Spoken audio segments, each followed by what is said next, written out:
Hey there. Thank you so much for tuning into another episode of the Gold Pill podcast. I am Meredith and I'm here with my beautiful, amazing, intelligent, wise, creative co-host, Amy. Hi, Amy. How are you today? Meredith, I'm really good. It's honestly like really great to be back. We've had like a little breaky poo, and I think that's really good. And Yeah. I just before we get like into it, like I just love our friendship and our relationship so much because there's so much like trust there.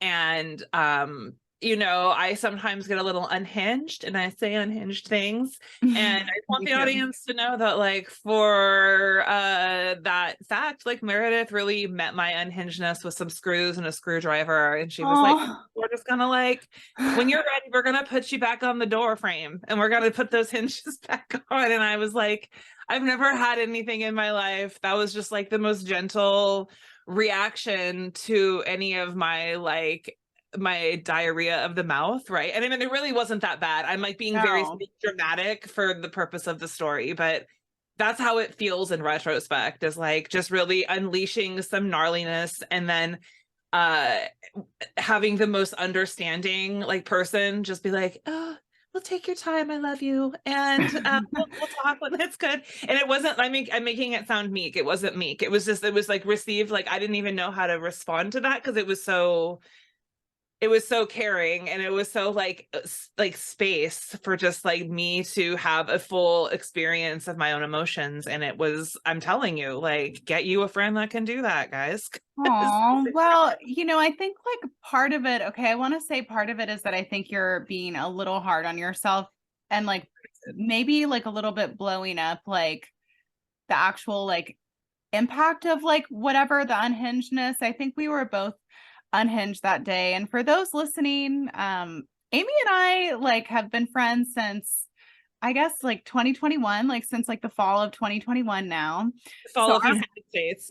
yes, and oh my God, since the fall of the US, since the fall of Rome. And we have our friendship has some miles on it now. And I think that it's very like it's normal, or it should be normalized to like occasionally run into like some disagreements and stuff like that. But I think that we've all been in friendships and relationships. I mean, shit, I'm kind of in a relationship now where this is something that I'm doing where I'm pushing on the walls and I'm kind of like, the one that is like pushing away, and so I think that like we've all been there where we're like, I'm just gonna go over here. I'm gonna like, pass myself out and da da da.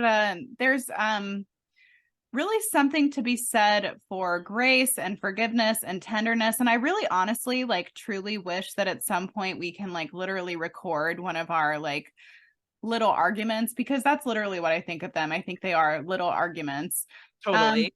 and because we do such a good job at kind of getting back on the right course with each other, like we'll be both like triggered as shit and then we'll just be like, okay, and like nodding our heads and like, you know what I mean? And so Yeah. but It's I'm funny because yeah. Gold Pill is like our baby. And it's like we Aw. both, it's, I don't know if anyone's ever like raised a baby or a dog or anything with another human being, but it's like, it's kind of even more like intense than that because you're sort of making this thing up as you go and you really want to defend it and you really have all these ideas. It's like an art project, and it's really, we both Totally. just care about it so much. And sometimes our philosophical differences, which is ultimately what makes this show great and our friendship great, is we kind of like butt up against them maybe, or Yeah. just we don't have like, me personally don't have the best like energy when I approach certain situations, or I'm just gassed out. Like I'm learning a lot about myself, honestly, as we I think communicate, it's good. because you do hold space. And so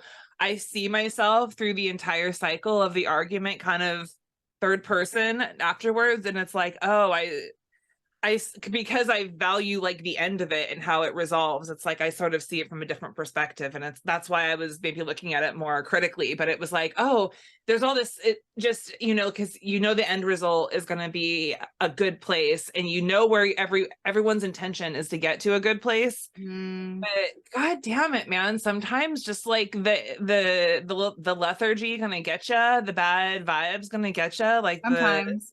sometimes. And it's like, even Sometimes. to the best of us, man, that Yeah. day Oh I had yeah, that been day was sorrow. we were both like fucked up on some shit. And then the other thing too is that this kind of like nicely hangs on what I, brought to talk about today, which is how, and this is something that I don't think gets discussed enough in these spaces, is how we all just went through a huge trauma as a collective. And it's not, and I'm speaking of like, when I say we all, I mean people who did not go along with the regularly scheduled programming.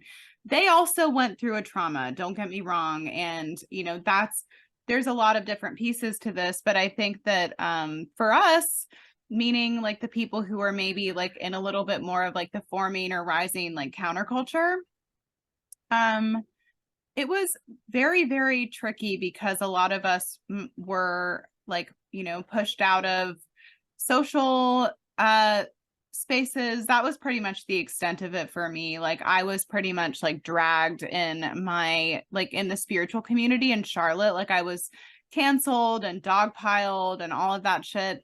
And that's a very like strong like growth experience for sure. But some people had to find other ways of making a living.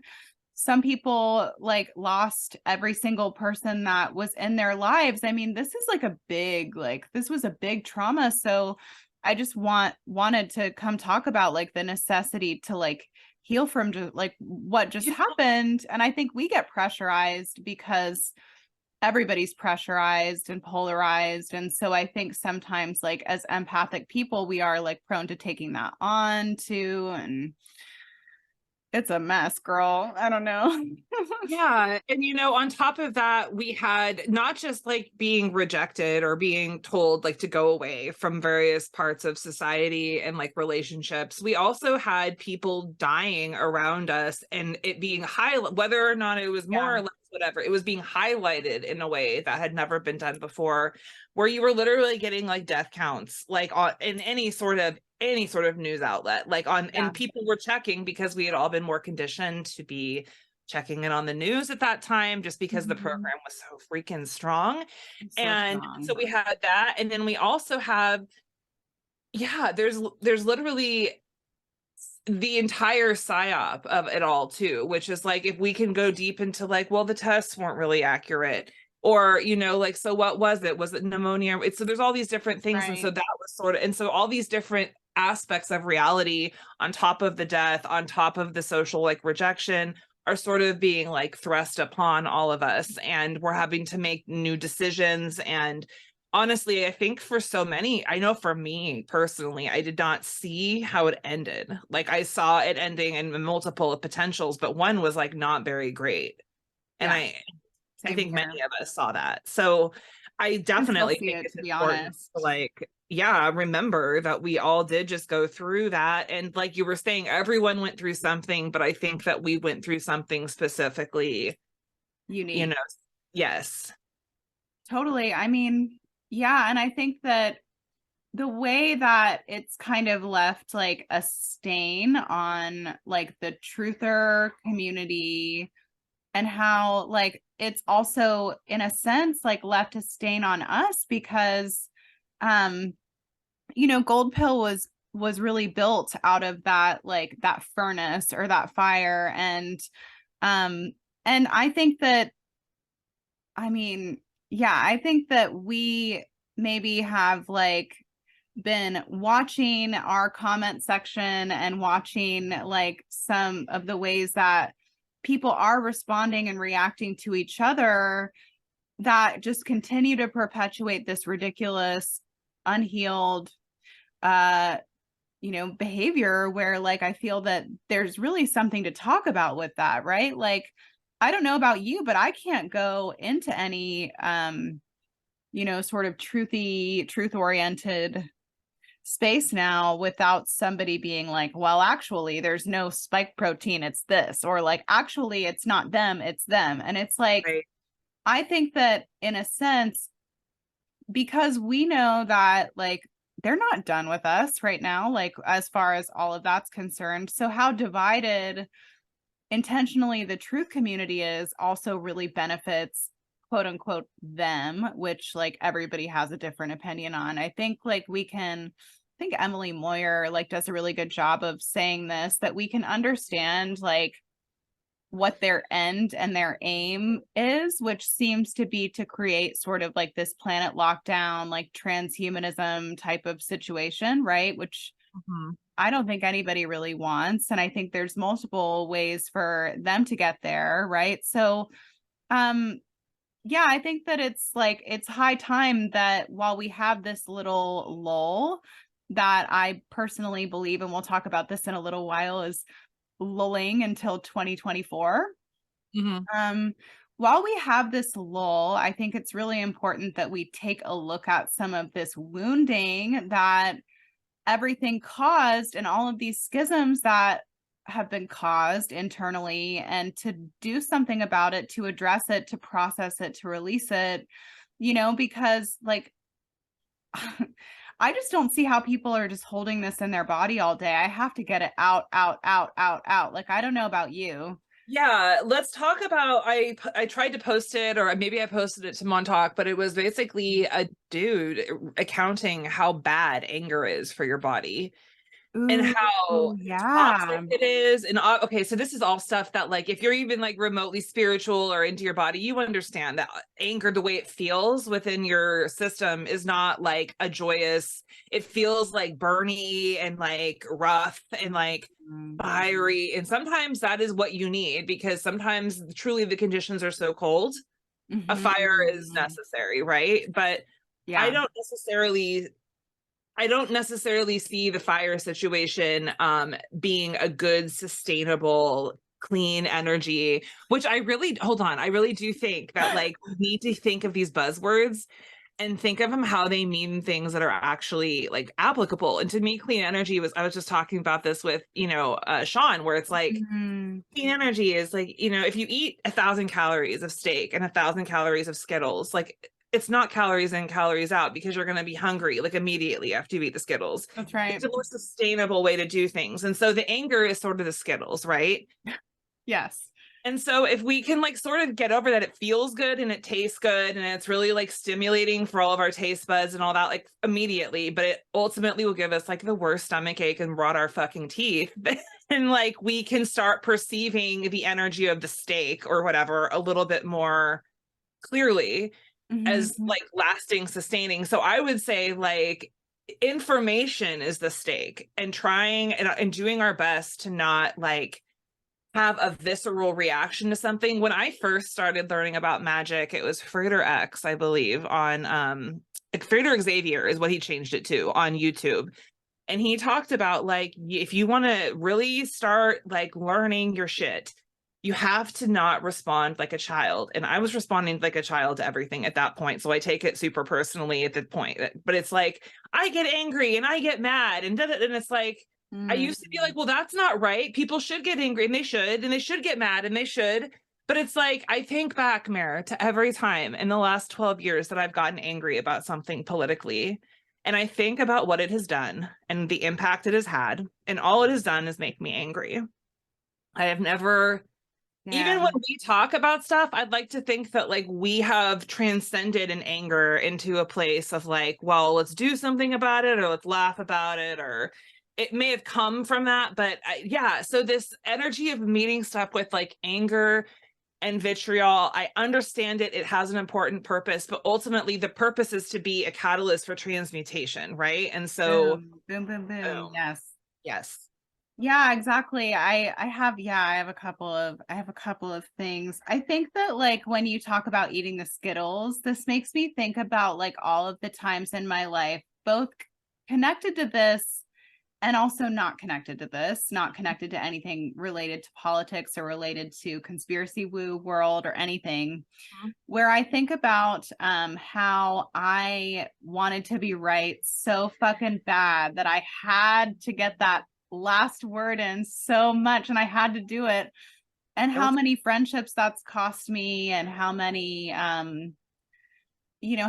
how much that has damaged my life. So it's kind of like what you're saying is like, okay, the Skittles, you might have like enough energy to like do a little something, right? But when it comes to yeah, something that's more sustainable, the stake is good. And so I think that there is a space, at least I have found that there is a space for like righteous anger, for sure, because in Absolutely. actual reality, it helps you to get something done. Like, for me, I've had situations that I needed to get out of and that I needed to get out of in a hurry. And the best way that like mother or like my higher power, the best way that she's found to get me out of a situation that I need to be out of is to give me something to respond to and to get angry about. And so, I think that like there has to be though some degree of like acceptance with this, because we are maybe not united enough like as a community, and we're not like whatever enough, like whether it's like flush with different resources or like whatever, to avert what might be on the horizon or like what might be quote unquote coming or whatever, right? And so there has to be some level of like acceptance and then bringing it back into our own personal garden and personal world and individual lives, because that's really where I think like at a grassroots level, like the change is going to happen is like on the inside of people, which is kind of what Gold Pill is all about. Gold Pill is 100% about, transmuting like what is completely just like dark and like what kills your soul ultimately, and It's the real vaccine, as I'd like to say.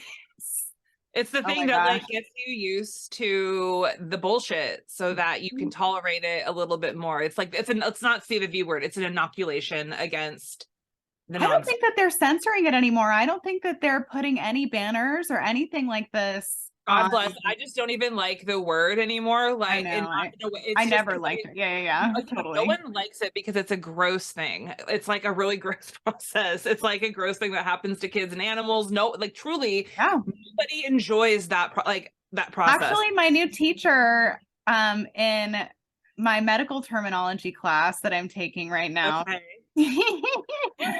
he made a thing about it. He was like, and it's funny because like I went in for an initial interview with the health sciences person. I'm going for therapeutic massage, by the way. I'm not going to become a healthcare worker, professional, or whatever. Just FYI for anybody listening who's like Yeah. confused. All of And a sudden then become a nurse. right, oh my gosh. And then so every time that I've gone there though to this school, the V word has come up and I'm just like, God damn, I can't escape. He was mentioning like the medical terminology behind shingles and, oh, aren't we so glad that there's a shingles thingy now? And Right. and he was like, don't get me started on this. And I was thinking in my head, like the unearned like arrogance of this Ooh. all is like very real. But at the same time, like, maybe not every V is created equal. Maybe I don't, it's like for Ooh, but to me, get I back to the can't. hubris, that's what you're talking about. That like that. Hubris comes Yes. before the fall, always. Yes. Hubris Yeah. never, I don't know, like, and I really am not like of the camp, obviously, that believes that every single person who Totally. acquiesced, like, is an NPC and is full of hubris and blah, blah. Like, I've seen in my own recent experiences that that's not true. But I also am very aware that, like, yeah, some people are just full of it, like full of the hubris, and hubris comes before the fall. And I'm gonna need for everybody to remember that I've said that. I'm just kidding. I'm just kidding. Right. Yes. The Very Leo hubris. thing to Yeah, the say. hubris of my hubris. It is wild when we think about the idea that humility is always kind of like better than hubris in that and it kind of keeps you in touch with this idea that anything could happen at any time. I do think hubris is important for some things, but I don't think necessarily Yeah. well, it's like he didn't do the science, you know what I mean? Like personally, and like so this idea that like he's on the team of medicine or she or whoever this person is like, we're on a team together. It's like you're not, that's an illusion. and like they would throw you under the bus so fast, like, and you know what I mean, like, you know, and that's these are all okay things, and that's what, and I think that's the knowledge that makes us perceive that as hubris, whereas someone else that's just like a true believer in the church of the VAC, like, then that's their, or you know, the whatever, the church of the DR, the white lab coat, like that's they, and they have that years of what I would consider like mind controlled hubris, like taught into them that like their thing is the only thing, it's the best way. I am the first person to say, like, I love medical hubris. I'm so glad that like there are people who are struggling that can get help, that I can like, or I love it, but also so that's not to say I want to throw it all out, but I do think that like, this is why I'm really excited for Meredith to be in her medical terminology class, because not until now did it just hit me that like she is going to bridge together some really cool shit, like of the woo. She's going to have like yeah, no, I know, I can tell, I can sense it today, like it's in you. Yeah. And the fact that you're using their words is great. Like you're going to be using their words to describe your thing. My shit. Yeah. And the thing that's really interesting about this too, and thank you for letting me talk about it on here because it feels good, is like, is that I'm already having these ideas come to me, even just from interfacing for a little bit with like the different like anatomical models and other things. Like I'm already having these ideas for ways to magically apply, you know, whether it's visuals, sound, energy, whatever, towards a problem. Like I'm already having this show up, and I've had some, you know, willing volunteers, you know, who have stepped up and are willing to help me to practice some of this stuff. I'm just super excited because that's the whole point in like me going to massage school, is I was trying to I was feeling maybe a little bit unfulfilled, uninspired. Not that like, I mean, shit, I have like some of the most, in my opinion, I have some of the most interesting work going on, in the sense that like, you know, getting to report on the stars and the planets and what they're doing, and, you know, getting to work with people's energy bodies every day. That's not something that most people can do and also support themselves. So I'm really like not trying to sound like an ingrate or whatever, but I kind of got to this space where I was feeling a little unfulfilled. I was aware that I needed something else to bring to the table, or like to eat at the table or whatever. And so now that I'm sitting at the table, I have my new food, I'm like, holy shit, I am going to, the way that I think I'm going to be able to help people now, like by applying hands, but also with what I'm getting in terms of like energy work, like, so, you know, being able to help people across like a distance. I'm so excited, and I'm really looking forward to growing my own hubris. Yeah, dude, get that hubris. Grow your own. Girthy. Bring your own hubris. But yeah. So I think it's really interesting that we've been talking about acceptance and this idea that we have to sort of accept what's going on. And that's, it's interesting if you think about who is talking about acceptance, and that's like AA, right? Like you have to accept that you have a problem, admit that you have a problem. And I'm not to say that it's a problem. Okay. So everyone just like cool your jets, but like, it is sort of a thing where I know that I got into ruts where like years ago, this is pre-COVID, where it was like addicting to, like, the gloom was addicting. Ooh, and that's some good shit. That is really good shit. Go on. Sorry. It's really addicting, and it's like it super spikes your dopamine, and but also it's like there's a lot of just like, we got to get the bad guy, like when is the bad guy gonna get got? And it wasn't until like Tim Dillon, this like amazingly brilliant comedian, kind of sat down with Nick Mullen, another like totally transcendent, brilliant comedian. And they talked about how like, that's what everyone wants. And they don't understand it's not a real movie, and it's not really ever going to happen like that. And so it's just like the evil will perpetuate. And really the thing to do here, and this is my own spin on it, is just accept that this is the world we live in. And I'm telling you, it's not like accept it and be like, and throw the apple core away and be like, oh, well, I guess that's how it is. But it's like, guess I'll join him. Yeah, no. Okay. That's an option for sure. That is truly like, look, you're presented an option when you accept what the reality is. And I'm pretty sure if you're like gold pill adjacent or like listening, like you are probably not going to do that. I'm guessing that you're probably going to go in the direction of like, well, how do I like make this better for other people and for myself? And how do we create the world that we want to see? And then the conclusion that I ultimately came to in the last year after doing gold pill and all my other stuff is like, it's not through politics. Like people need to Right. be aware of what's going on, and then what that does to people once they realize like what the quote unquote like truth of the matter is, like the evil that perpetrates this world, and like how it's tilted for all the men in suits and all that. That is shocking and traumatizing. And then you also include on top of that like the death of all the people from COVID and like during that time portal, and also all the pressure that's put onto people and everything. And it's like you really are getting pressurized.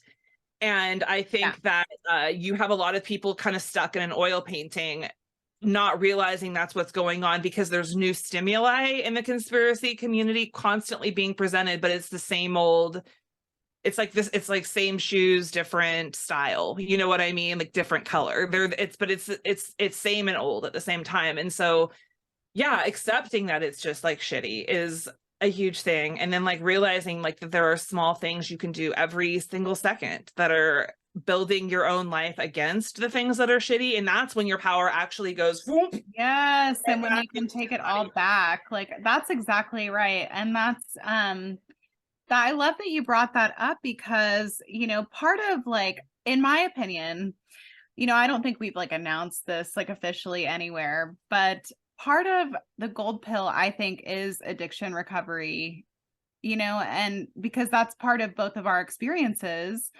you know, whether it's like a process addiction or like a substance related addiction, you know, and so right now, you know, and we talk a little bit about astrology on here, so fuck it, I'll throw that in there. Is Saturn is in Pisces right now, and so you know that began March 7th and is continuing until February of 2026. And I have observed, like within my own life, so I quit smoking, you know, cannabis, and I quit nicotine, which I was like vaping, which is like horrible, like basically like Shane would call it like sucking Darth Vader's dick, basically. I love it. And you know, I've seen in like the last couple of months, there are so many people that I know that have done the same thing. And not just with nicotine, but just with whatever like their addiction is. People are like personally encountering like a reckoning.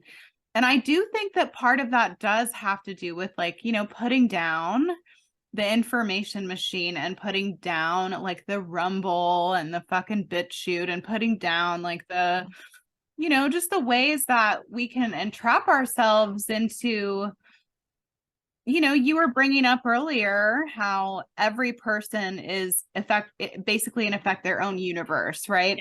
Behind your eyes. And you mentioned something about this, and I'll leave it to you to say it, but like, you know, behind our eyes really is its own world, you know? And so I think that it's just a very fascinating ploy using like our dopamine responses, using all of this stuff to like suck us into these worlds where we are so controlled, you know? I mean, it's really like an interesting thing, you know? And so I guess like, you know, it can be very empowering to take back your universe. And, you know, once you take it back, you might realize like, okay, there's some things to clean up in here that are affecting me, that are affecting the people that I care about. I mean, you know, I've had to cut people off because they send me like constant articles and Instagram links and YouTube videos and BitChute and Rumble and, you know, and I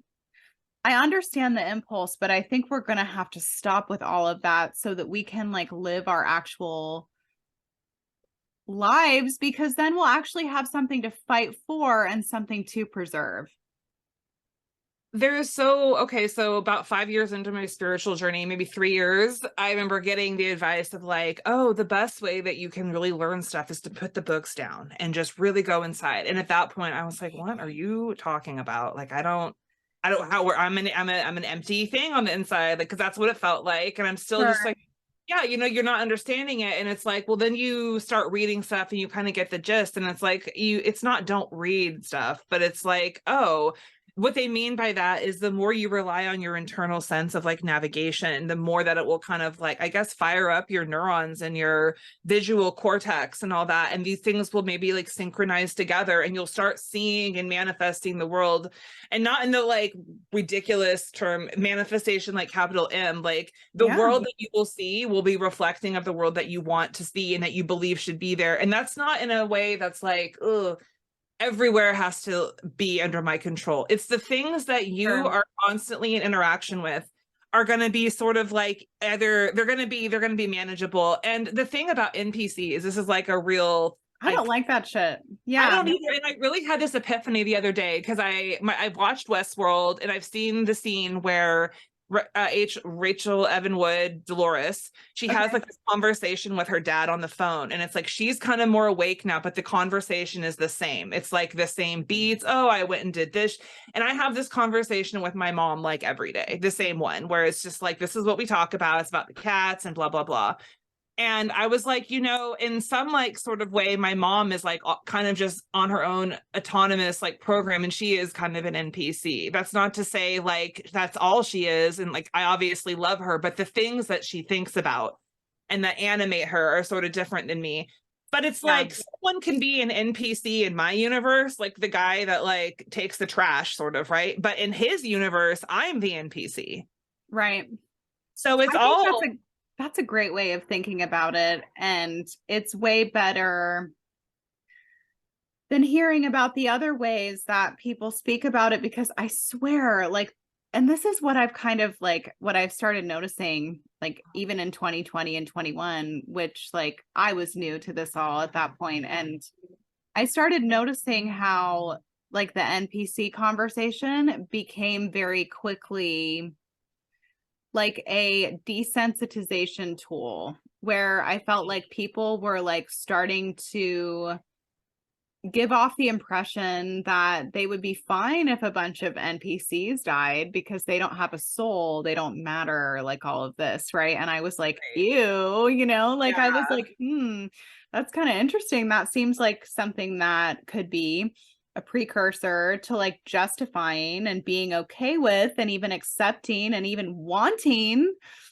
genocide, and so to me, I'm like, ooh, slippery slope. Definitely want to treat everyone and like look everyone in the eyes and like make sure that I'm not treating anyone like they're an NPC. I mean, even though, we all come into contact with people that we just simply cannot reach, right? Right. And they probably can't reach us, like it's a mutual like disconnection. And the thing is that it really does serve as this way to divide. I think in like on some of the Gnostic websites, they call them like soulless portals, which look, there is a point at which that makes sense on like a spiritual level. You're like, oh, I get it. These people are not like spiritually turned on. They haven't. And the other way I look at it, it's like, oh, their life has gone so good that nothing has ever shattered them. So they're still just like going along. So I always go, good for them. You know what I mean? Like they never had to like face their own like demons. Like, congratulations, you're harder. I don't enjoy dealing with those people just because I like people who know that, like I prefer that energy of people who know what they are. But that doesn't mean they're bad people. It's just they've had lives that have facilitated a way in which they don't have to like encounter their own spirituality. And just because I don't want to like spend my time doesn't mean that they're any like less or greater or better or worse or anything. It's just we are simply just different people having experiences. And I see this meme a lot on Instagram, and it makes sense to me, which is like, if your spirituality like journey is creating a place in your mind in which like you are then better than someone else, or like you are more deserving, like you are being worked essentially. And so like enjoy anytime your ego is like starting to feel really good and you can get a hold of that, like this is starting to feel like really good, like get in check, because it's happening like that for a reason. Like unless you are truly in front of someone who like absolutely adores you, or like they are even then that's not the same. It doesn't, because you've had people adore you and it doesn't sound the same as someone who's like egoically trying to like stroke you off, you know what I mean? Like it's a different feeling. Right, for sure. Yeah. And I think that the whole like, so I want to kind of like drill down for a second into this idea of the soulless portal, because I think that I do feel that there is, because you mentioned that there's some type of like maybe like legitimacy to that on a spiritual level, and I kind of want to go into that a little bit because I have encountered in my own life like various aspects of like possession, basically, for lack of a better word, like have actually had something try to share a body with me in my life, which is crazy to say. But also I notice that there are beings, say, that like kind of can jump into people and then cause them to act differently than they would otherwise be acting, and kind of like steer that person towards saying certain things or doing certain things.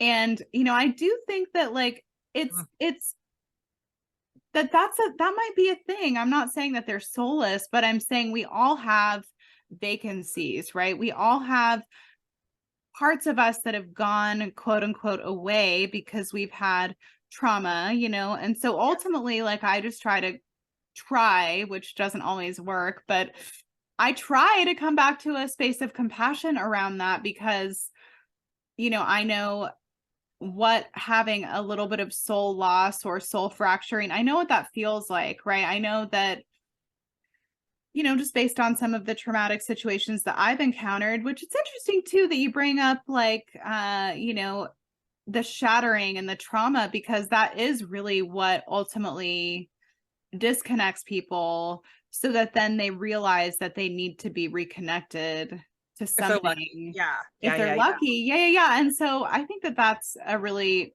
like salient point with this. And let's see. So yeah, I don't know. I'm so glad that we're talking about this all and everything. It's been a really nice episode so far. I'm just remarking on that.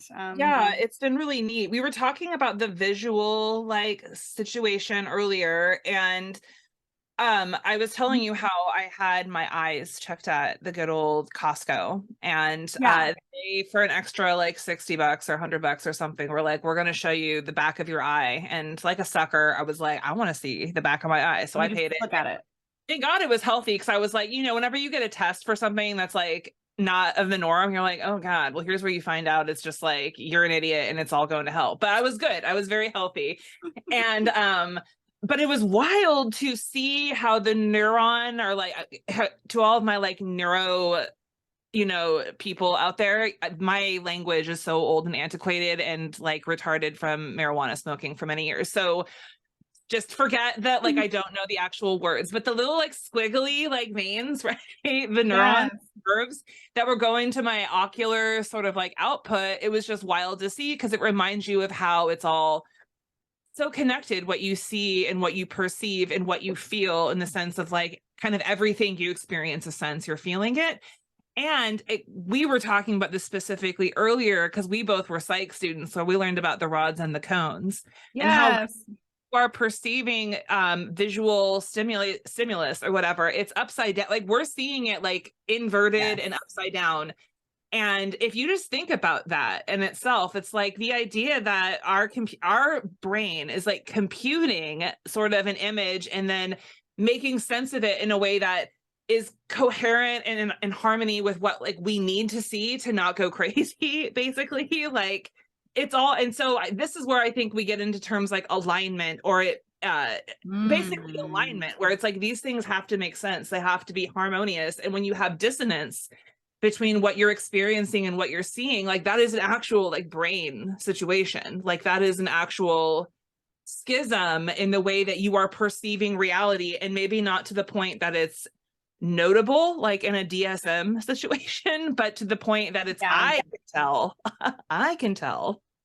It's kind of interesting too, like thinking of the Rorschach test, because we're getting super like we're going back to Psych 150 Henny in this, That's is right. like with the rods and the cones and the Yes. like and the Rorschach tests and all of this, is like how you know, two people can look at the same thing and see something completely different is one thing. So, you know, the phrase like perception is reality is really like a true statement. And then the other thing is like when we were talking about the eyes prior to us recording, we were talking about how yeah, like there's an it's almost, it like takes an inverse copy, an upside down, inside out copy. And I feel that we are like, even though, okay, like aspects of this earth are very beautiful and heavenly, and you know, I live like in the heart of nature at this point, and definitely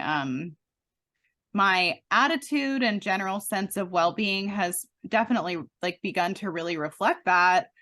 um you know, I still feel like when it comes to the systems, when it comes to the grid networks, when it comes to all of that stuff, like this is somewhat of an inverted world in the sense that there's like an upside down, inside out, like reverse type mirror weird situation.